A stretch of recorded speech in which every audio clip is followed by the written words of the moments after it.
it may feel good to prohibit college prop bets and like you're protecting the athletes. But I think this is something that we need to continue to evolve and share with legislators, that you're really not, you're just forcing people to an unregulated market. They passed the legislature adopted a constitutional amendment in March to put a sports betting question on the ballot in November. This is a pretty significant step for them. Last year they tried to do it, and it met some opposition, didn't get out of the House. The governor came out in opposition on it. This year she did not, and it passed subsequent to that. If it's approved by a simple majority, legislature will come back in 2021 to put together the enabling legislation. Maverick was the company that was opposing the retail-only package there. They just announced that they weren't going to buy a few properties because they were conserving their money. And I don't know if that means that they're in trouble or they're saving some of that revenue stream to battle that emergency clause in Washington. They had said during the legislative battle that they might be putting 20 or 30 million into beating that. Just interesting to me to see them back away from some purchases to save their cash. To recognize that this is a presidential election year, there's a likelihood of a high turnout of progressive and female voters, both of which may not look favorably at sports betting legalization, not only in Maryland, which is a pretty liberal state, but a state like California, where this was potentially was going to be on the ballot as well. I think there's a lot of question marks whether or not the ballot referendums would pass there without an aggressive push from the industry or from others to promote it and do that education. Historically, some of the opposition groups to the adoption of sports betting, and particularly online sports betting, have been the incumbents, have been the retail operators in whatever form. And what we're seeing now, and including the tribal interests, by the way, and what we're seeing now is in this COVID time that those who have diversified channel strategies are winning. The entrepreneurs come in and they definitely do some interesting new things. So we're excited about that. And just as you said, you mentioned Boom, and you mentioned some of the companies even in our portfolio today. I mean, VSiN comes out of nowhere, becomes the sports betting network, media network out there. We have companies like Swish Analytics that are doing incredible things that are just really pushing the limits. You have guys from the integrity space, but which we're doing with US Integrity, and companies that are collecting data in ways you could have never have thought about it in the past.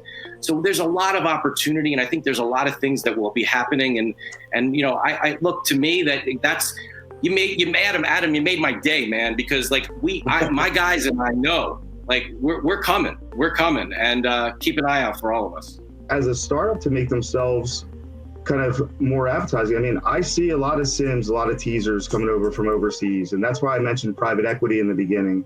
But I mean, it's a state like Tennessee just came in, and that's, I think, the first one you don't need a brick and mortar casino to operate. So you're going to have more of these online capabilities. I mean, innovation, where does peer-to-peer come into play? I mean, they're operating overseas, and they don't have an in because they don't have a brick and mortar, or they could work on certain casino licenses in current states or license out there. But I mean, who's to say something like that, or a P2P platform doesn't get absorbed by a bigger platform that doesn't have that, because it's just not their experience. I mean, it's not a typical sports book, and it's that type of innovation that I think drives future potential. I mean, that and coupled with crypto and other pieces that I mentioned before. Given new technologies to provide a safe and positive customer experience, and how can the federal government and state governments support tribal innovation in that regard? I know I'm being very vague, but this is the time to think outside the box about what types of legislative tweaks or regulatory tweaks we should consider as tribal operators want to reach as many people as safely as possible, not for the purpose of turning a buck, but for the purpose of bringing in tribal governmental revenue to provide programs and services. That's what regulators should be focusing on. when there's no sports, there's no sports betting. So we have to look at it in a broader scope of not just sports betting, but iGaming and getting into a more virtual space. God help us if we ever have to do this again, but it'll open our eyes into actually morphing into some different spaces that we've never been in before in order to keep generating our revenue. In Oklahoma, you had the tribe who set up a website and was sanctioned by, as I understand, NIGC, but it was an online casino, but only to serve, outside the United States. So I mean, you have those type of challenges, that tribes, I think a lot of times operate, we feel handcuffed that we can't do certain things because we have to wait on a governor, we have to wait on legislation, and then we have to go through this whole process that takes, Washington, governor in the bill sports betting, and even if COVID-19 wasn't happening, you won't be able to bet, at Muckleshoot because it's going to take us 6 to 9 months to get the compact amendment done. So, those are the things tribes get frustrated with. We've seen some customers in Asia Pac hold 70 to 80% of their previous levels of turnover. Customers in Europe between 30 and 50%, and in the US, anything between 15 and 45% of their prior turnover.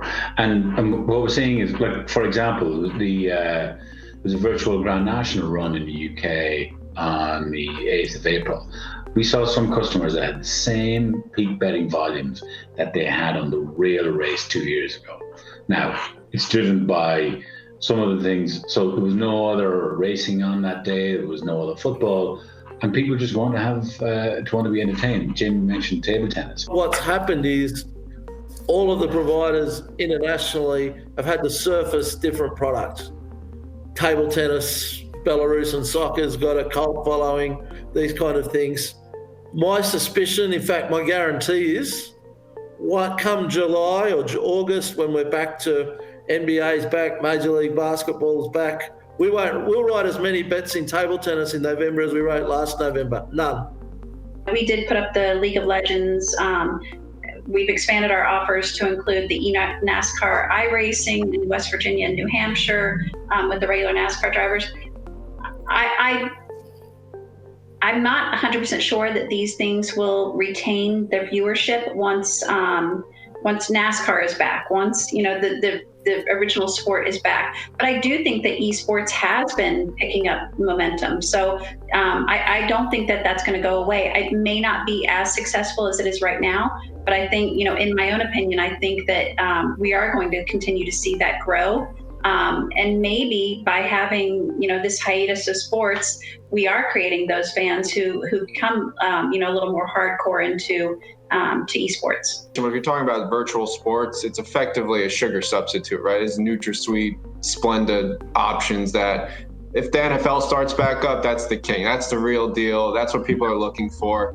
If you have the NFL starting or the NBA potentially restart or college football, there is no replacement for real live sports. I've been a strong advocate for online betting and sports and poker for a long period of time because it's not competitive, it's collaborative, and it also helps our business grow. You meet different customers online, you entice them by their seeing how much fun a brick and mortar property can be to want to come and visit you. But we were so limited because people were nervous about online, at least in the United States. And what we've seen is now that people have nowhere to go, what limited online we offer is exploding.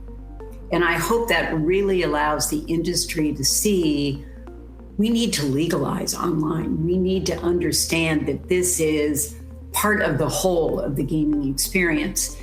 And that we want states, I think states will be more interested now because they're looking for revenues, but they also have to understand that online is very different. So you can't be putting an egregious tax on the entertainment because then it won't work.